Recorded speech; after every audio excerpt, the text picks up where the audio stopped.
Hello everyone, today in this video we will fight against the advanced character of our world around us, and as I promised to you in my last English and Polish videos, we will discuss the recent voyages of Vladimir Vladimirovich, so current president of Russia, and the purpose of these visits, at least the most general one, is obvious when one looks at the directions where Mr. Vladimir Vladimirovich went. He went to North Korea, of course. It's from the very beginning of this North Korean statehood.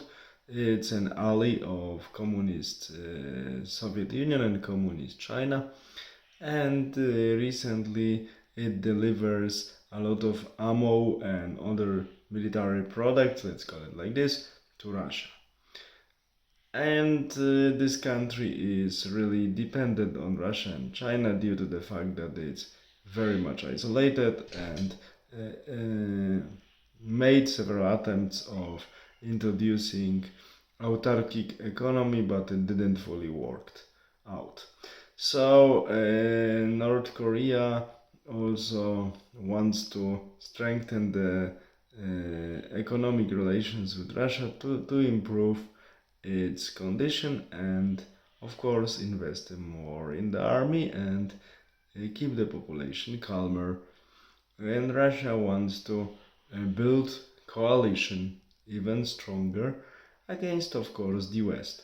And also North Korea is balancing between Russia and China, doesn't want to be dependent only on China, wants to have maybe tiny because it cannot have more nowadays, but wants to have even a tiny alternative, not only Chinese supporter. That demands more and more from the Northern Korean regime. Visiting Vietnam is very smart move from the side of Mr. Vladimir Vladimirovich, because Vietnam is over 100 million country populated. Of course, demography is getting worse and slowly, but it's not as worse as in Thailand and similar countries in the region.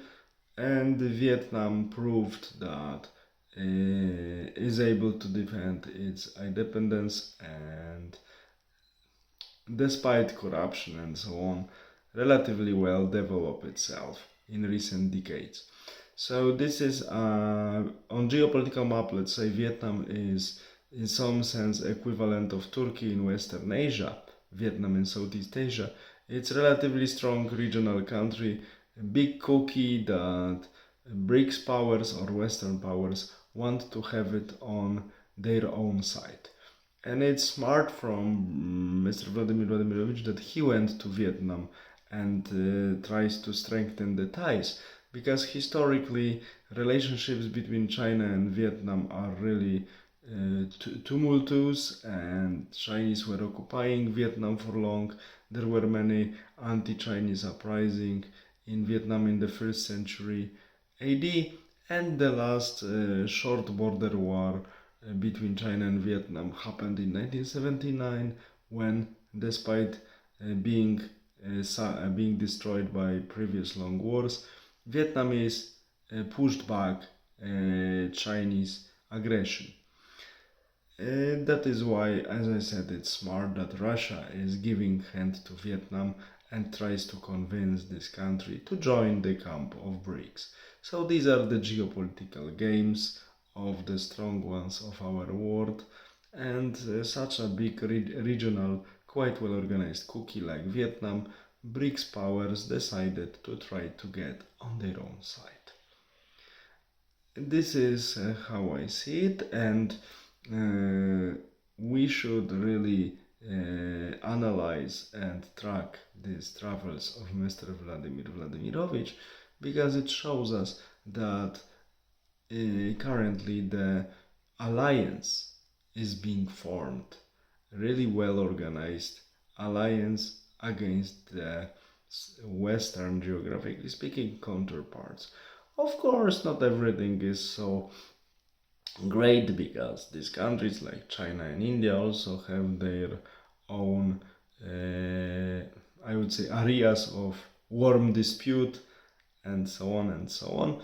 And we need to take into account that still we don't know what will come up from BRICS, because more members and it's getting larger and larger means more problems, and let's see how the stability of pact will be preserved.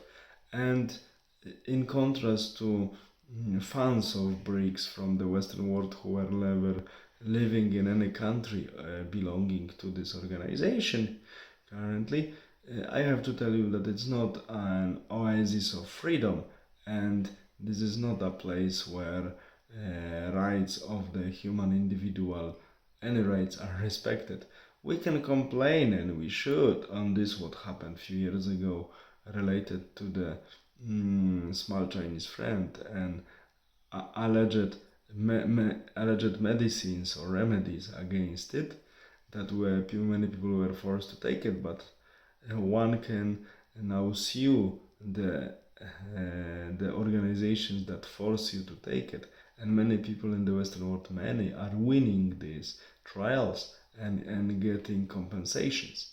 In BRICS countries, it's not possible because these are really autocratic, despotic countries, and the law of individual is not respected at all. That is why we can say many things about BRICS, but one thing is more than sure, that these are not countries of freedom for individual human being. So we see that there are many shades on the geopolitical map, new alliances are being formed, and we will see what will come out of it. So we are living in interesting times, this is for sure. All the best, have a nice day, bye.